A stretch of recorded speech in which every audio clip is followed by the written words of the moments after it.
আসসালামু আলাইকুম। বাঙালি রান্নাবান্নার আরো একটি নতুন পর্বে আপনাদের সবাইকে স্বাগত। আজকের পর্বে তৈরি করে দেখাবো পাউরুটি দিয়ে খুবই অল্প সময়ে তৈরি করা ঝটপট একটা নাস্তার রেসিপি। এই নাস্তাটা খুবই অল্প সময়ে তৈরি করা যায় আর খেতেও কিন্তু দারুণ মজার হয়ে থাকে।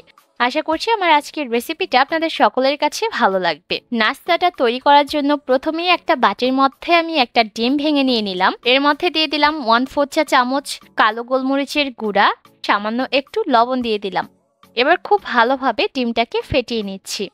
আর খুব ভালোভাবে এই ডিমটাকে ফেটিয়ে নিতে হবে যাতে করে কুসুম আর সাদা অংশ একসাথে ভালোভাবে মিশে যায়। ফেটিয়ে নেওয়া হয়ে গেলে আমি বাটিটাকে একটা সাইডে রেখে দিচ্ছি। আজকের নাস্তা তৈরি করার জন্য আমি এখানে ব্যবহার করেছি স্লাইসড ব্রেড 4 টুকরা। চুলায় একটা প্যান বসিয়ে দিয়েছি, এর মধ্যে নিয়েছি 2 টেবিল চামচের মতো বাটারটাকে গলিয়ে নিচ্ছি। আর চুলার আঁচটাকে এই পর্যায়ে মিডিয়াম লো হিটে রাখতে হবে। কোনোভাবে কিন্তু এই বাটারটা পুড়িয়ে ফেলা যাবে না, তাহলে কিন্তু নাস্তাটা খেতে ভালো লাগবে না। এবার বাটারটা যখন মেল্ট হয়ে যাবে তখন এর মধ্যে আমি স্লাইসড ব্রেড দিলাম 2 টুকরা। একটা সাইড হালকা একটু লালচে করে সেঁকে নিতে হবে, তারপর এই ব্রেডগুলোকে উল্টে দিতে হবে। চুলার আঁচটাকে মিডিয়াম লো হিটে রেখেই রান্নাটা করবেন, তা না হলে কিন্তু ব্রেডগুলো আবার পুড়ে যেতে পারে। দুইটা সাইডে যখন ভাজা হয়ে যাবে তখন ব্রেডের টুকরাগুলোকে নামিয়ে নিচ্ছি। একইভাবে করে পরবর্তী ব্রেডের টুকরাগুলোকেও ভেজে নিব। এবার সেই একই প্যানের মধ্যে আমি আরও 2 টেবিল চামচের মতো বাটার দিয়ে দিলাম। এবার যে ডিমটাকে ফেটিয়ে রেখেছিলাম সেই ডিমটা এর মধ্যে দিয়ে দিলাম। চুলার আঁচটাকে আমি এই পর্যায়ে মিডিয়াম হিটে রেখেছি। এবার ডিমটা যখন নিচ থেকে একটু সাদাটে হতে শুরু করবে ঠিক সেই পর্যায়ে চামচের সাহায্যে এভাবে করে ভেঙে দিতে হবে। আর এই যে ডিমটাকে আমরা এই পর্যায়ে ভেঙে নিলাম, এটাকে বলা হয় স্ক্রাম্বলড এগ।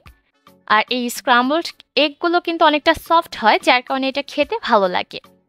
ভালোভাবে ঝুড়া করে নেওয়া হয়ে গেলে আমি এই ডিমটাকে চুলা থেকে নামিয়ে একটা বাটির মধ্যে নিয়ে নিব। এবার এর মধ্যে দিয়ে দিলাম 1 টেবিল চামচ ধনিয়া পাতা কুচি, 2 টেবিল চামচ দিয়েছি গাজর কুচি, 2 টেবিল চামচ দিয়েছি শসা কুচি, মেয়োনেজ দিয়ে দিলাম 3 টেবিল চামচ আর 1 টেবিল চামচ দিয়েছি টমেটো সস।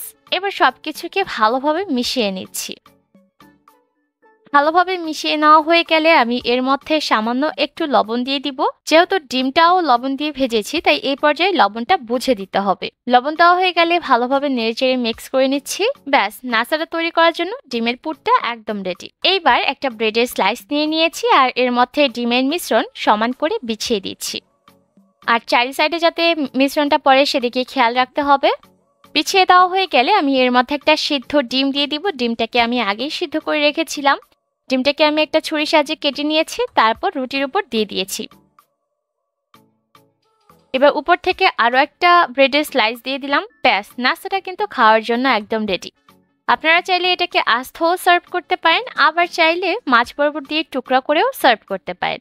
ডিম আর পাউরুটি দিয়ে তৈরি করা এই নাস্তাটা খুব সহজে আর ঝটপট আপনারা সকালের নাস্তায় সার্ভ করতে পারেন, আবার চাইলে বাচ্চাদের টিফিনে দিতে পারেন। বাড়িতে বানালে দেখবেন ছোট বড় সকলের কাছে এই রেসিপিটা ভালো লাগবে। আজ তবে বিদায় নিচ্ছি।